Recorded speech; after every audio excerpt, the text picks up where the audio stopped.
Grayzone Warfare is an upcoming game that really seems to be making an attempt to evolve the extraction shooter genre and push it to a new level. Per their Steam page, Grayzone Warfare is an immersive tactical FPS with a maximum focus on realism. Adapt to your surroundings, use tactics to your advantage, and fight against other human operators and AI-controlled enemies. To be honest, this sounds like a lot of other games that are in development right now. However, Madfinger Games are doing one key thing differently than almost anybody else right now, and I think it is going to change everything. But before we talk about what they are doing, let's first talk about the current state of the extraction shooter genre. For all intents and purposes, Escape from Tarkov basically created this genre. Kind of. It's important to mention that Tarkov itself was basically just an evolution of FPS games in general. On the surface level, Tarkov set a new bar for realism in a video game, and the reaction to that set a precedent that is being seen across almost every FPS game right now. I remember what brought me to Tarkov initially was the weapon modification and how realistic the manipulation of your guns and gear was. I remember telling so many of my friends about this new game where you actually had to bring ammunition and load it into your mags, a game where you could reload to a mag that was almost empty or even drop it on the ground. If we dig a little deeper, however, what Tarkov really did for the genre was introduce loss on a scale that hadn't really been seen before in an FPS game outside of maybe a few survival games, and it used that loss as its central pillar for its gameplay.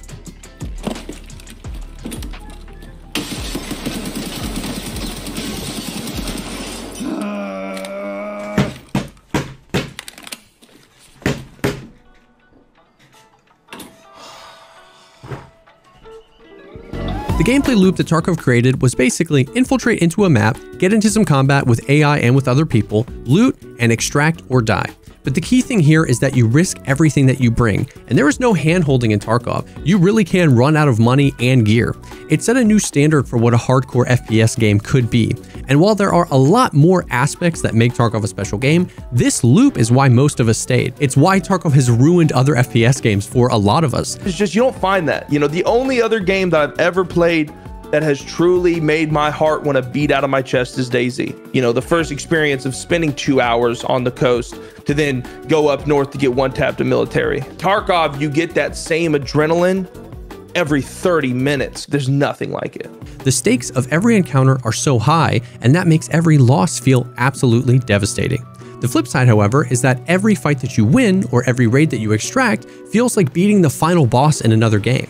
The fear of loss and this new loop of going in, trying to fill up with loot and extract, slowly became known as an extraction shooter. Other games have come along and tried to create experiences in this new extraction shooter genre. Most of these games, to me, kind of felt like, what if we did Tarkov, but in a different setting? And I don't even think that that's necessarily a bad thing. When we like something, we want to try more flavors of it.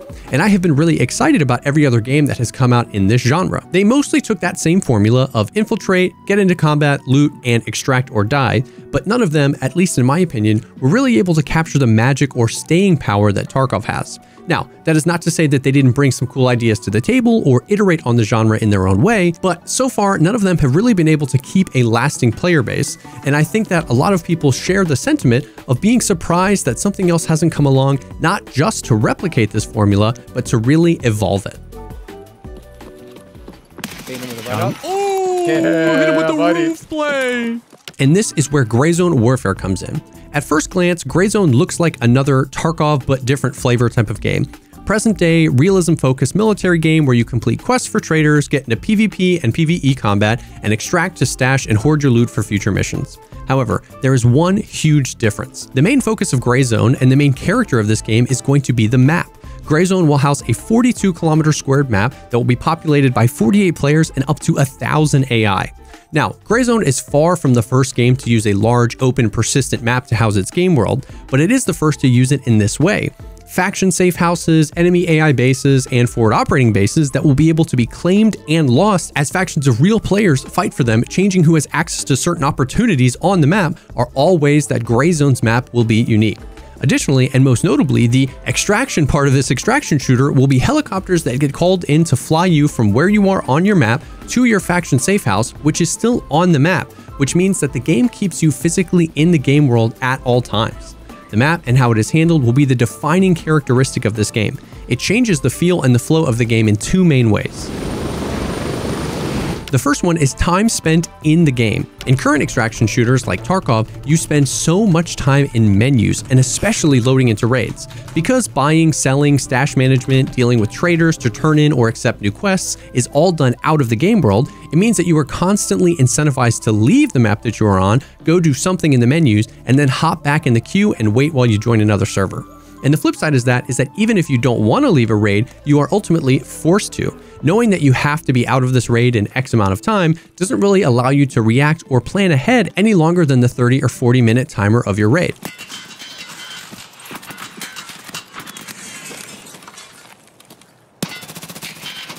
Bro, you should feel bad about that. In Gray Zone, you will live inside the game world permanently, which allows you to plan on such a larger scale. What I am most excited about is the opportunity to maintain energy and flow while playing. Died during a quest? Well, you can try to get back out there with a pistol and retrieve your gear, or go back in with bigger guns to finish the job.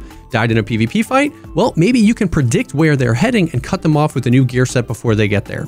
In games like Tarkov, it feels like a balloon deflates when you die in a raid. You just have to re-kit and go do what you were trying to do again. That somewhere is all the info I have for you. And like we said earlier, it's a good thing that when you die in Tarkov, it's devastating. The lows are what make the highs feel higher, but if you knew that when you respawn, you are still in the same world and have the opportunity to get back in the fight and collect some scraps, or approach from a different angle, or just whatever you want to do, gives you the opportunity to maintain the momentum of your play session the way you see fit. There is so much to be said about the flow of a Tarkov raid and having to restart that flow with new people that also are restarting their flow every time.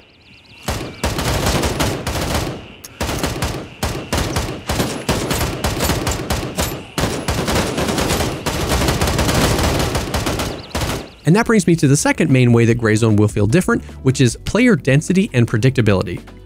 Now, this is 100% where some people will lose interest in Gray Zone, and that is totally okay.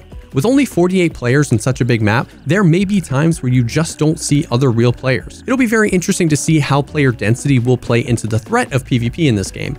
The devs have been pretty open that PvE will be the main threat here. This is very different than Tarkov, which has become increasingly more PvP focused in the past few years. This, to me at least, feels like the marrying of something like DayZ and something like Tarkov. In DayZ, the reason PvP was so stressful was because you weren't always fighting someone, and the fact that it was more of an ever-present threat is what made your game time stressful. However, DayZ didn't really have AI other than the one specific type of zombie. So, at least from an outsider's perspective, the non-PvP aspect of the game felt relatively boring. No enemy variety, no quests, no faction, no progression, just looting to survive. The complete flip side of this is something like Tarkov, which has quests, traders, a hideout to upgrade, skills to upgrade, a ton of enemy variety, but you have to engage with PvP in order to access that content, and a lot of it. Between the number of PMCs and player scavs in any given raid, you are forced to engage in PvP in some way. I potentially see Gray Zone as something that sits in the middle. Large map, enemy variety, progression, traders, quests, and a stash to keep your loot in, but in a world where PvP isn't rammed down your throat, but you also aren't ever really safe either. This will definitely be a hard balance to find. You might want something different than I want, and we both might want something different than the devs want, but it definitely has me intrigued to play something that could sit in the middle. Also, the devs have confirmed that there will be PvE only servers if PvP really isn't your thing, but we still don't know all the details about that. Just because there is a focus on PvE here doesn't mean you will never find PvP. Because the map will be so big, they will have the ability to use map design to create places that will naturally attract PvP. We know through the lore that each faction of PMCs is trying to get closer and closer to the center of the map to figure out what happens to start this whole conflict in this region. There might be places closer to the center where there will be better loot, which will naturally attract more players. Similar to how in DayZ, even though the map was huge, you knew that you could pretty much always get into some PvP at Northwest Airfield because it had the best loot. If they do it right, there could be a good balance of experiences, and the choice will be put in the player's hands to decide when and how they want to go to riskier places on the map or take riskier missions. This will give you a general understanding of how likely you are to run into other players without being able to accurately predict their every move. So much of the PvP in Tarkov comes from how predictable the raids are due to the nature of instant servers. You know that PvP will be hot immediately because everybody just spawned in, and the fact that the spawns are relatively static means that they can be learned and played to. If a boss is up, it's going to attract a lot of attention. 5 to 10 minutes in, player scavs are going to spawn and they're going to start pushing shots. And once you play a map a lot, you also know where your enemies are going to be extracting as well. So there ends up being so many factors of a raid that you can predict with high accuracy in Tarkov.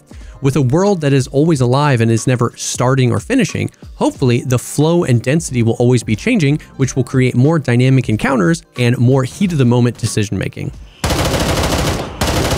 Now, I'm comparing Grayzone to Tarkov a lot in this video, but that is to show how different these games are going to feel. And that's good. Hopefully each game will excel in what they are trying to do. Grayzone Warfare is not trying to be Escape from Tarkov 2, and it's exciting to see another game come along and attempt to push the genre into a new area and take the best of a few different types of games and see if they work well together. This, at least conceptually, is the exact game that I have wanted for so long, so I am excited to see how it progresses. Now, I am not sponsored by Madfinger Games, and just because I am personally excited for what they're doing doesn't mean we let the hype train go off the rails. We still have a lot of questions about Grayzone, like how they're going to handle loot regenning, joining and selecting servers. Grayzone will release in early access, and there have been more than a few early access games recently with strong concepts that have never even come close to crossing the finish line into a completed game.